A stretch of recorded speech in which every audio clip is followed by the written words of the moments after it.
Closed captioning of this program is made possible by the Fireman's Fund Foundation. A deadly fire in San Bruno caused by an exploding gas line leaves tragedy in its wake. This week marks the official start of the election season, but many voters are already weary of the campaign ads and attacks. Proposition 19 on the November ballot will legalize and tax marijuana. Is it the answer to California's budget woes? And recommendations from the Do List about exhibitions and performances in the Bay Area this fall. Those stories next.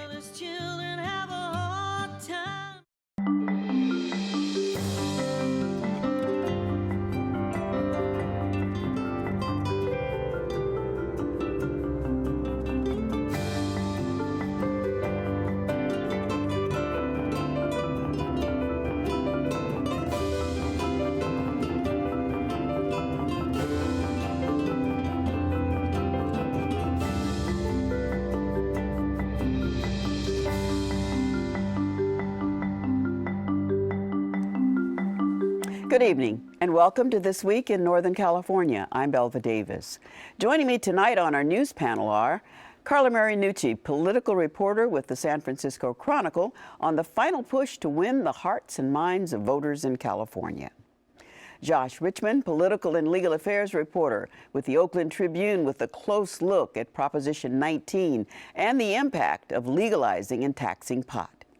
And Tom Bakar, consumer editor for KTVU Channel 2 News. We'll begin with you, Tom. Tell us what you can about the explosion that shook all of us yesterday. It is a remarkable failure because it really shouldn't happen. Given all the protocols that are in place and all of the things that happen, to have such a catastrophic failure, you wonder what happened. Normally, you would say with such a catastrophic failure that somebody punched a hole in one of these mains and, caused a spark and the gas came out and that, but that doesn't appear to be the case here. Something failed in such a catastrophic way that the valves are, maybe a mile, 2 miles apart. So now all of this highly compressed gas, which is under several hundred pounds of pressure per square inch, is now venting to the atmosphere. It catches on fire and it becomes a blowtorch because even though the valves are shut off, it's like letting air out of a balloon. It's got to work its way out of the balloon. And of course, while that was happening, it was burning up that particular neighborhood. Generally speaking, we don't know really what happened. We know there was a significant failure. And generally speaking, it's been my experience in covering all kinds of disasters that it is a chain of events rather than a single event. But there's plenty of stuff going on here that raises questions. One of which was conversations by several people who had said that prior to this, in the days and weeks preceding this, that they had smelled gasoline, that in fact, or natural gas, and that they had called PG&E, and the PG&E had come out and taken a look and all of that, and we heard that more than one time. Whether or not that was an actual warning of what was going to happen will have to be looked at. Fortunately, because these gas lines are considered to be common carriers, the National Transportation Safety Board, the same people that investigate, airplane crashes and stuff like that, are bringing a scientific team. I think they have 8 people out here already that will take a look at all of this forensic evidence. And one good piece of news that comes out of this, even though this was a terrible explosion, most of these pieces will be intact and they will be able to reconstruct pretty much what happened and get a pretty good idea. Well, just want to bring one point. Now, that particular line, so I'm told, was 60 years old. Mm-hmm. Are there others? And what do you do? Is there a checklist, like with an airplane, that you go in to find out if it's functioning right after all those years? All of the above, and many maintenance procedures and all of that. You have to remember the PG&E as a utility is a conglomeration of utilities from the beginning. This system has been put together over 105 years. What I spoke to the chief of the whole system today, a guy by the name of Sala, and he told me, he said, look, it's really not the age of the pipe, it's how well it's maintained, and it's what shape that it's actually in is when we decide whether or not to replace a pipe. And so far as he knew, that particular pipe and all of the other ones were in very decent shape, which raises other questions like, could it have been some sort of a corrosion, something new that we don't know? Could it have been some sort of a brittleness? We cannot discount the fact that that particular pipeline lies almost directly atop the San Andreas Fault. And while these pipes are very big and very stiff in long lines, they are also very flexible, so they can take a lot of bending and shaking. But something happened that catastrophically failed. Generally speaking, you would have a leak. Generally speaking, they would clear out the neighborhood.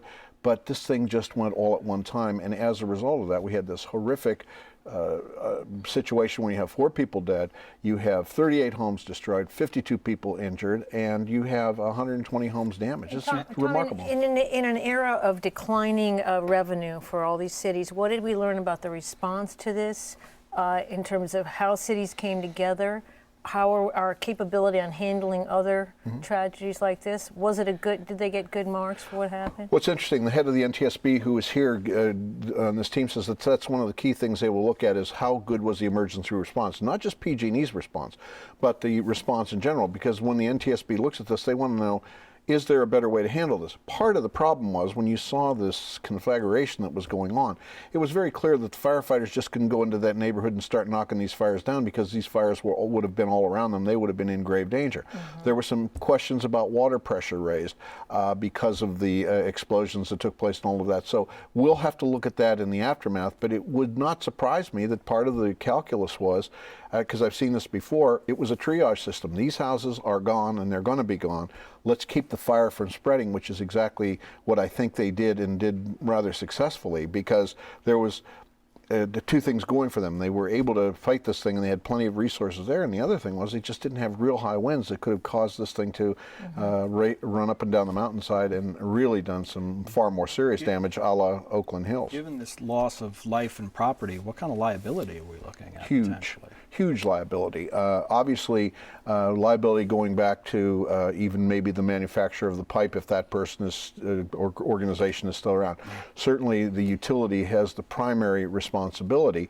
Now, what their insurance status is, I suspect they have some kind of insurance. It's a big enough company, they might have some self-insurance, but I guarantee you that that's going to be one of the liabilities, wrongful death, the injuries, the loss of homes and all that. And then there's some other stuff that's going to come up. Penalties from the government agencies that'll say, well, you should have done this, you should have done that. All of that, though, pending an investigation as to what actually happened. And of course, you have multitude of agencies looking at that. Before we leave this, homeowners from the Oakland fire had a difficult time with their insurers. But in this case, where there's one company that has said it's our pipe, might things be easier for them in terms of compensation? For 2 reasons. Number one, it's a very deep pocket, and the insurance companies know that what they pay out, they're going to be able to get back.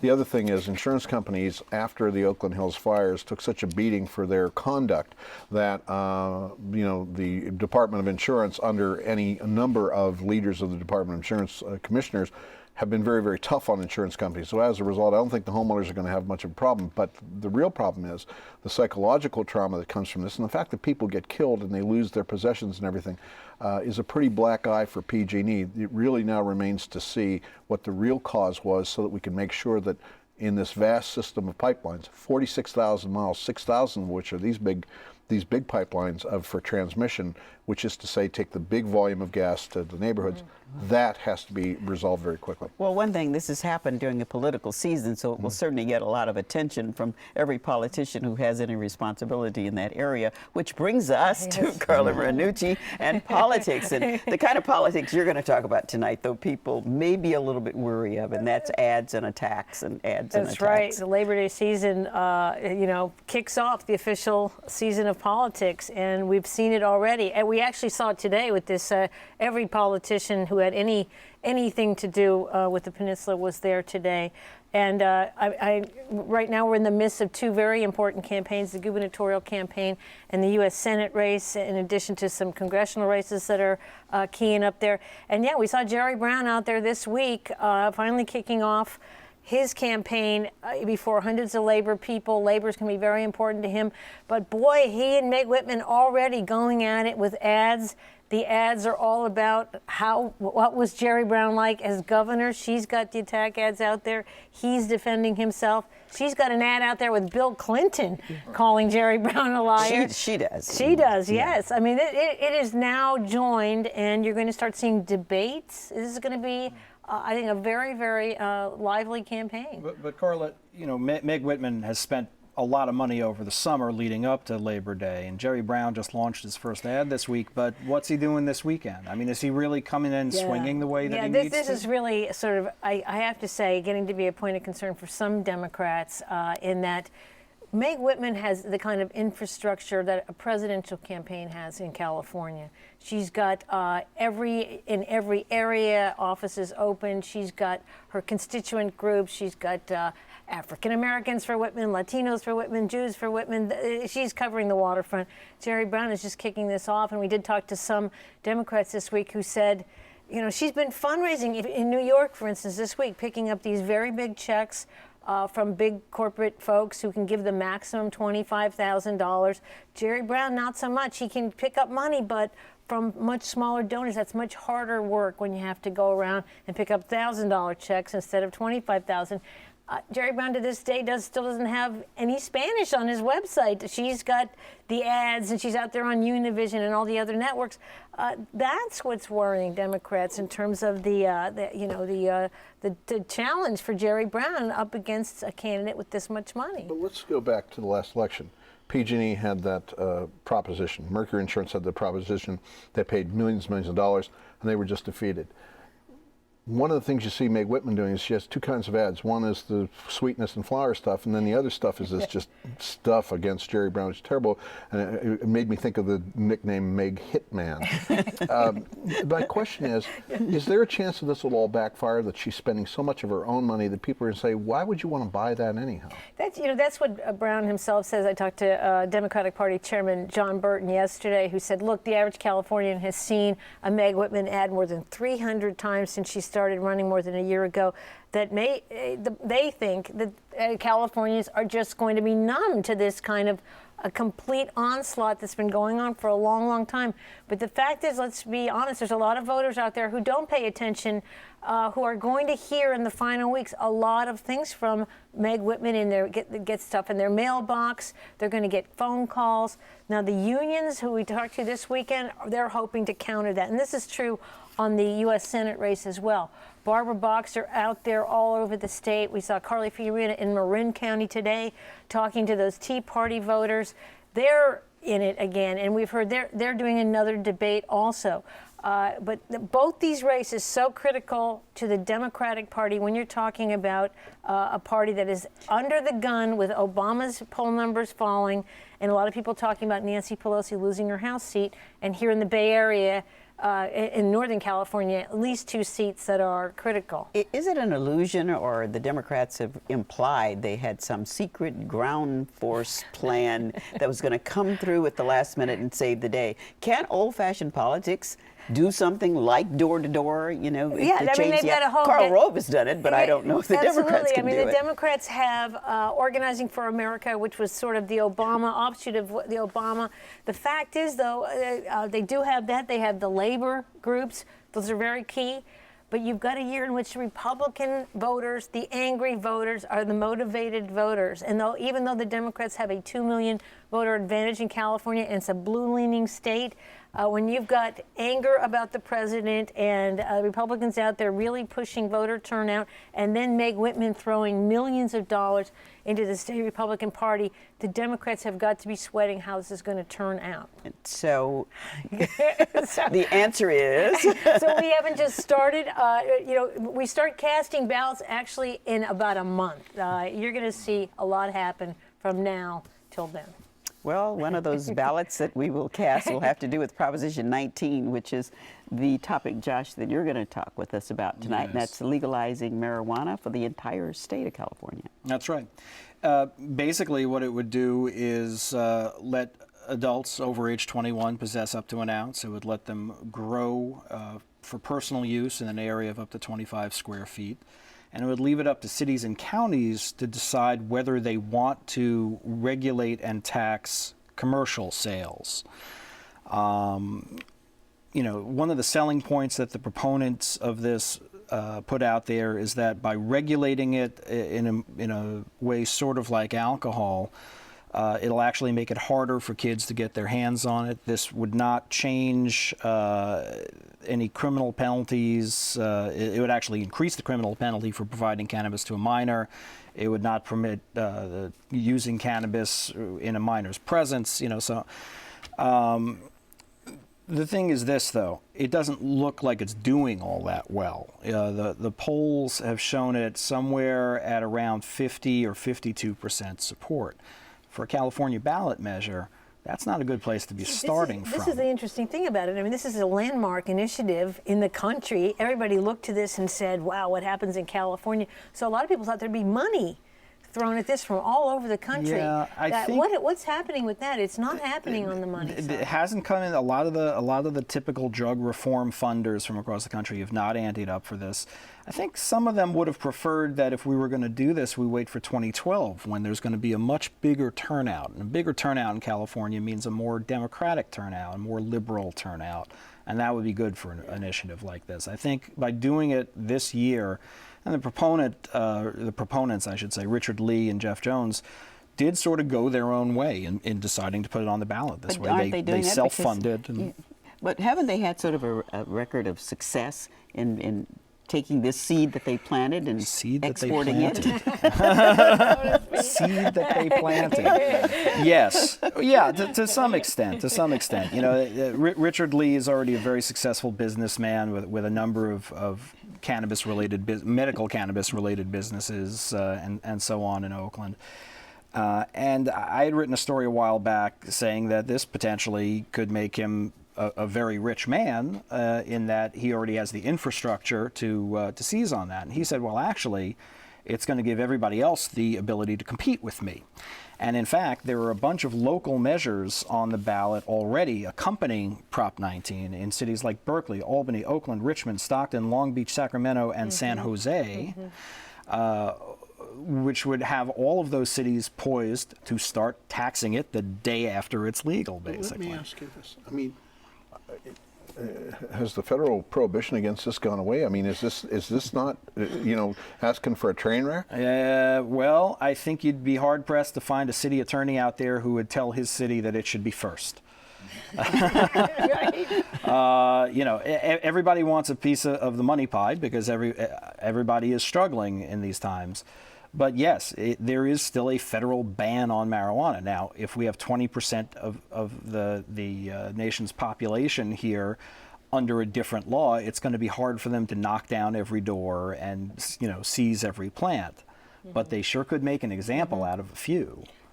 Is this going to get out those young Democratic voters, those Obama voters that the Democrats have been? That has been their hope with this initiative. That's been their hope. I think they're actually hoping to see a lot of new voters. People who are sort of under the radar of the polls. They're not likely voters, right. Which could happen, I suppose. And if you look at who the endorsers are, it's sort of interesting. You've got the California Young Democrats, the Republican Liberty Caucus, the NAACP, the ACLU. So there are these little cliques, but by and large, the Democratic Party went neutral. The Labor Federation went neutral. Last question. Yeah. Will it make enough money to balance the budget? No. Absolutely but not. But it will help, they say. It could help. Say. Yeah. It could help.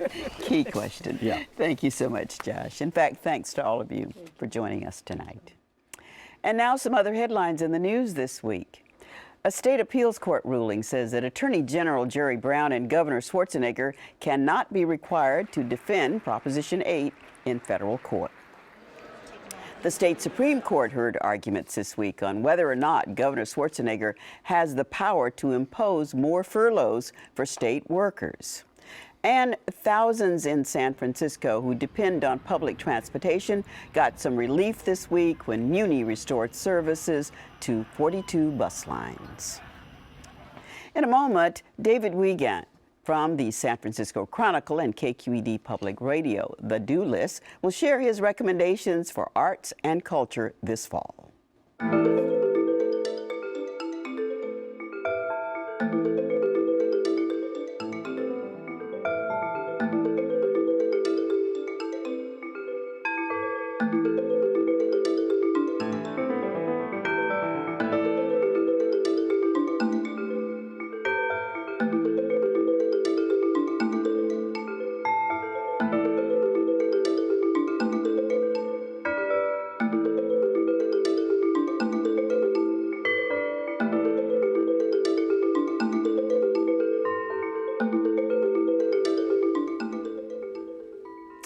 Well, Friday mornings on KQED Public Radio, host Cy Musiker and San Francisco Chronicle executive datebook editor David Wiegand look ahead at the week's hottest tickets and most spectacular shows.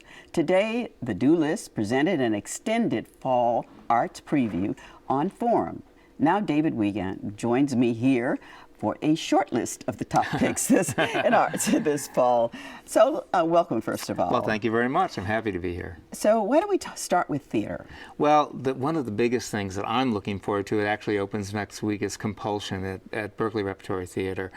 This is a play that stars Mandy Patinkin, and it looks at how the Anne Frank story was dramatized and the effort, the real-life effort that Meyer Levin made to try to get this dramatized at a time when people were trying to make the story very less Jewish, and his campaign was to maintain who Anne Frank was. And so the Berkeley Rep has been on a winning streak, and this is another boy, win. are they ever. And yet again, another New York connection, because the Public Theater is involved with this in New York as well. And after that, we'll move into music, of course. We have an abundance of it. There is a lot of it. Two big festivals this year, of course. Hardly Strictly Bluegrass. This is the 10th anniversary of that festival. An amazing lineup, and people like Patti Smith and the great Roseanne Cash. I think that's wonderful. She's got a new book, a new memoir that just came out this year. She's very much celebrating her father, her legacy, and a wonderful singer. But she's not only going to be at Strictly Bluegrass. She's not. Hardly Strictly Bluegrass. Hardly Strictly Bluegrass. Yeah. No, she's coming back later in the fall. She'll be with the San Francisco Jazz Festival this year as well. And they also have a terrific lineup, and she's one of the best, I think, that they've got. Well, that is the music, or is there more? Oh, there's a lot more. There's tons of great music. I mean, the opera has a wonderful program this year, terrific things. I'm looking forward to Werther by Massenet. They're doing Aida tonight as we speak. Their program is really great, so there's a lot of good stuff. And then there. they have the celebrity program that you have to... Exactly, the yes. Placido Domingo program. Yes, Placido Domingo will be doing Cyrano de Bergerac here later this fall. And when it comes to the visual arts? The visual arts, two really big things. First of all, a little east of here at the Crocker Museum in Sacramento, they're opening their brand new wing, which is really going to add 125,000 square feet to their exhibition space.